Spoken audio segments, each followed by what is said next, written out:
Hello everyone, my name is Zachariah with Old Man Gaming, and welcome to Pitch or Die, Episode 9. And we're going to be doing a completely original game today. Completely forgot to get rid of the developer, so you're going to already know who we're using as a developer. Yes, 2 times in a row, Obsidian, but we'll get into it. Of course, this is the show where I, in 10 to 12 minutes, pitch you guys a game that does not exist. I give you the developer, the name, and what the game is, and then you guys tell me whether it was a good pitch or it dies on the floor. We also read comments here. Didn't get a ton of them this week, and no suggestions, which is kind of nice because I get to pitch whatever I want. I did get one pitch last week. I pitched Candyland Snack Apocalypse. We got it from Jason, who had made the suggestion. He said, Candyland Snack Apocalypse. Now you're playing with powdered sugar, which I found very funny and wonderful.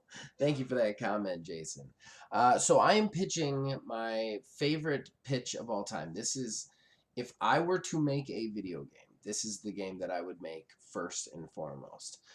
I've pitched this before multiple times.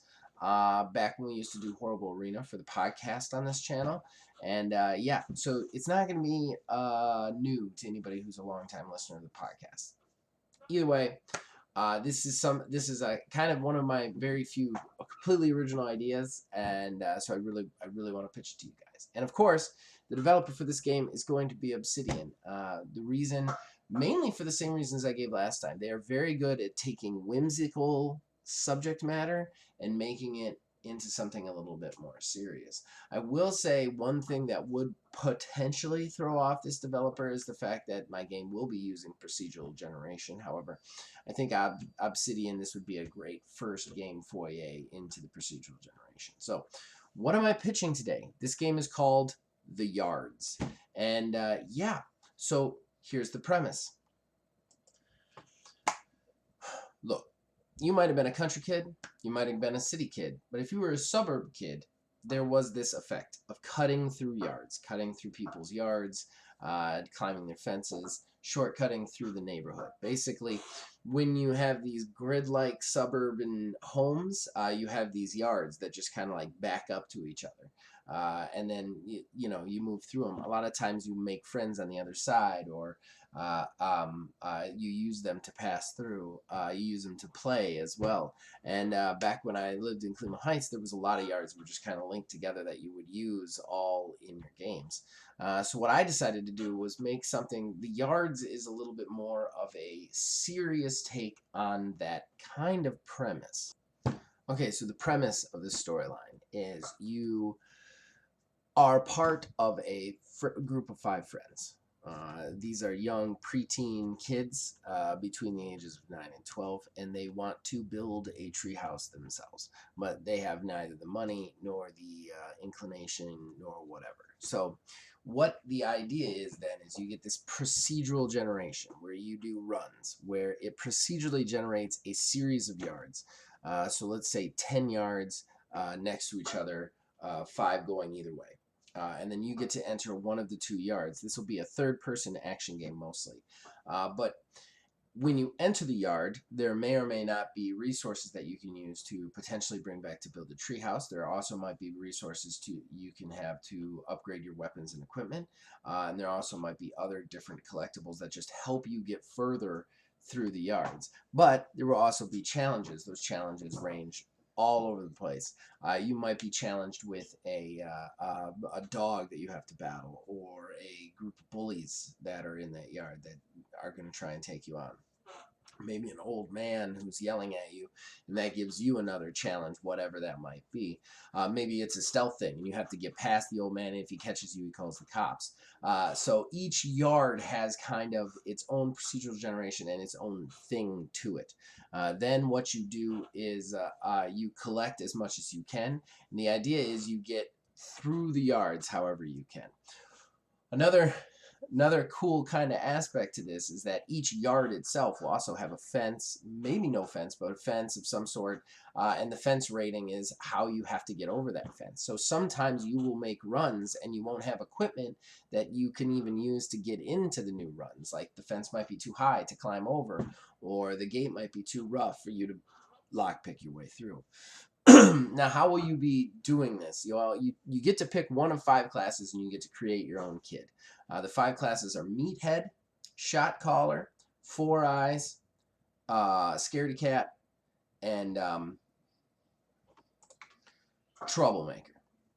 Each one of these classes, once you create them, they will have a huge amount of skill trees, but you'll only be able to experience them in one way, period. You'll be able to switch it up later, but much like Borderlands or something like that, it will have a build mechanic for the skill trees.